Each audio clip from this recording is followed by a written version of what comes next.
Nakukulangan pa ang mga senador sa pagbibitiw sa pwesto ng Executive Director ng Philippine Contractors Accreditation Board o PCAB. Complete overhaul daw ang ahensya o ng ahensya ang kailangan. Ang detalye sa agenda report ni Hannah T. Sa gitna ng issue sa di umano'y accreditation for sale, bumitiw sa pwesto si Attorney Herbert Matienzo, ang Executive Director ng PCAB o Philippine Contractors Accreditation Board.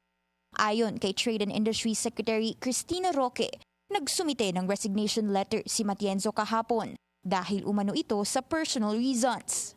As of this writing, wala pang OIC na pinapangalanan ang ahensya na papalit kay Matienzo. Una na rin ginisa si Matienzo sa nakaraang Senate Blue Ribbon Committee hearing dahil sa kawalan niya ng impormasyon tungkol sa di umano'y material misrepresentation ng St. Timothy Construction ng mga Diskaya. Pareho kasi ang address ng kumpanyang ito sa tatlong iba pang kumpanya ng pamilya. Attached agency ng DTI ang PCAB at nakatoka ito sa accreditation ng construction firms. Sila ang nakatakdang magtiyak kung may kakayahan ng mga kontratista humawak ng mga proyekto. Halimbawa rito ang flood control projects. Una nang binunyag ni Senador Ping Lacson ang di umano'y accreditation for sale sa nasabing board.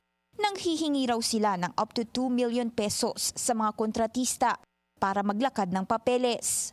Sila na yung bahala sa bank certificate and other requirements. Ganito na po kasama talaga yung kalakaran sa ating bureaucracy.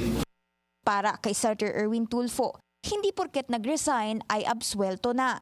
Inaasahan na raw ang pangyayaring ito at dapat siguruhing nakatago ang mga ebidensya tungkol sa mga anomalya sa flood control projects. Sa kabila niyan, pwede rin daw ito maging daan para hikayati ng mga nasibak o nagbitiw na opisyal para magsalita at maging witness sa ongoing probe. Complete overhaul naman ang kailangan ng PCAB ayon kay Lacson. Yan ay dahil kahit low-key ang board, puno naman ito ng korupsyon na suntok sa tiyan ng mga Pilipino.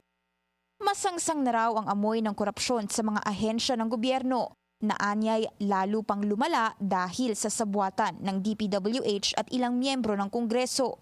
Sinusulong ngayon sa Senado ang pagbabago ng komposisyon ng PCAB at alisin ang conflict of interest sa members ng board na may-ari rin umano ng mga construction firm. Para sa agenda, Hannah T. Bilyonaryo News Channel.